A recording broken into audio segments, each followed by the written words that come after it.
Hello, Infiniteers. It is Friday, and that means it's time for our next episode of Toy Box Tutorials. Last time, we looked at the Death Star walkways, and I set up a button over here to open the bridge and extend it across that gap. But this is not the control that I want to use. Instead, I want to use a new Creativi-toy that was made available to us in the Marvel Battlegrounds playset, and that is the button casing. And this is our topic for our lesson today. And you unlock this toy by completing challenge number 16 in the Marvel Battlegrounds playset while you're playing the Green Goblin. And after this is unlocked, you find it in the Creativi-toys drawer here. And let me go ahead and delete these buttons. And we'll replace those with the control that I really want to use.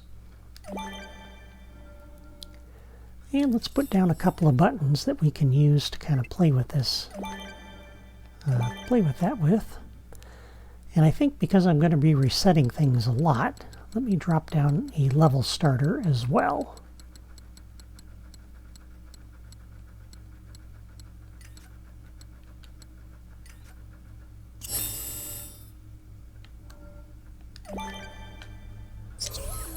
Okay. Now, first thing you'll notice with this toy is that it has a much more fancier appearance than the standard action button. But there's more to this toy than just the way it looks. And if you've played with this toy at all, you kind of already know some of its properties and behavior. But let's go ahead and look at the behaviors first. And we'll hook this button up for that purpose. So as we come over and select this, you'll notice I can connect to this with logic. And if we do that, it has two behaviors, activate and deactivate. So you can activate the button and you can deactivate it. Deactivating it means that there will be a door that closes off the button and blocks it from being used. Activating it opens that door so you can use the button. And let's go ahead and demonstrate that. And rather than hook this button up directly to do the deactivate, I'm going to use the level starter here, because I probably need to reset this a lot while we're testing this. So we'll use the level starter to deactivate, and we'll use this button to activate the level starter.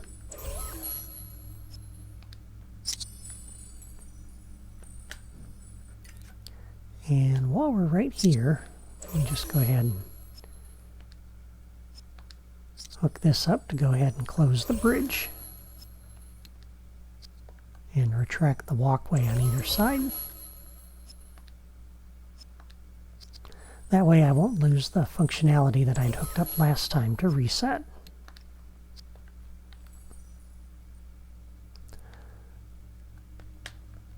Okay. So we'll invoke the level starter. Watch the button casing on the right. You'll notice it closed itself off.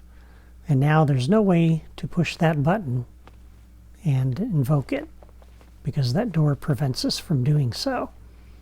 However, we can use this button to activate it, and that opens up the door and makes the button available. Now there's a property on this toy. It's called cooldown time. By default, it's 5 seconds. And you can take this all the way down to 1 second, or all the way up to 15. I'm going to leave this at 3.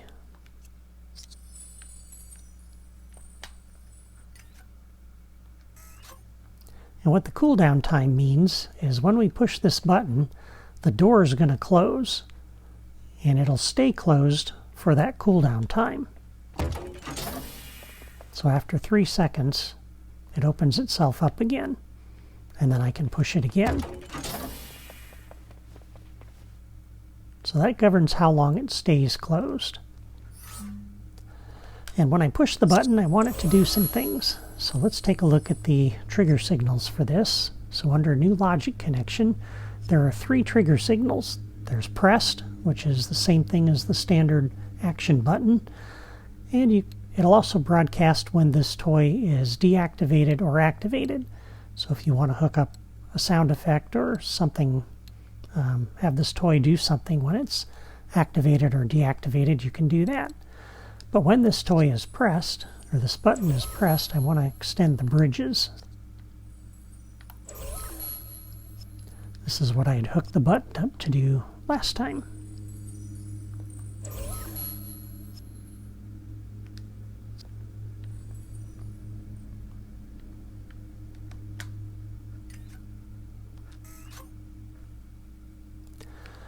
Alright, so we push the button, that extends the bridge, and then the toy opens up again. Now, if you don't want this to open back up again, I'm not sure if you can make that happen. And let me just demonstrate why. Because you might think you could do this. You might think that, okay, I want to see if I can override the button.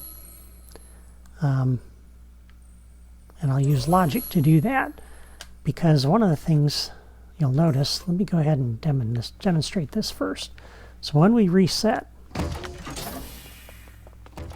and the button closes, you'll notice it stays closed. The cooldown time is not in effect. It ignores that because I used a logic connection to close it. And so you might think, okay, well, when the player presses this, I wonder if I can override the cooldown behavior. And so you might be tempted to come in here and maybe use a logic gate and do something like a new logic connection when pressed. Input into the gate, and on output from the gate, deactivate the button, and thereby get around the cooldown logic. But you'll notice when I do that, it reopens again. So once the cooldown is in effect, it takes precedence over the logic. But when the cooldown isn't in effect, then I can close this, and that will stay closed. So there's kind of a order of priority, I guess. If there's no cooldown running, then this will close it and keep it closed. If the cooldown is running, then you can't use a logic connection to close it until the button reopens. So one thing you could do, I suppose, is instead of using a logic gate, you could hook up a time delayer and have that go off maybe a second after the cooldown. So this would open, and then the time delayer would go off and close this right away. Let me go ahead and delete that. For my case, it doesn't really matter. I don't need to make the player I don't need to prevent the player from pushing this button a second time, because it's not going to do anything. So if I push this, the bridge extends, and if the player stands here a minute, the long cooldown time is going to make them think that's not available, and so they'll probably just run off. But even if they come back later and they look at the button and they see that it's open and decide to press it again, nothing's going to happen because the bridge is already in the open state, so that won't matter. Well, that's everything I wanted to cover about the button casing. Next time, we'll look at another Creativi-toy in 3.0 that we were not given a tutorial for, and we will use that toy to open the button casing. Until then, I want to thank you for watching. Before you go, please hit the like button if you found this tutorial helpful, and let me know in the comments. And as always, if you've not yet subscribed to my channel, just click my photo in the lower right corner of this video, and that way you won't miss the next tutorial. Have a great weekend!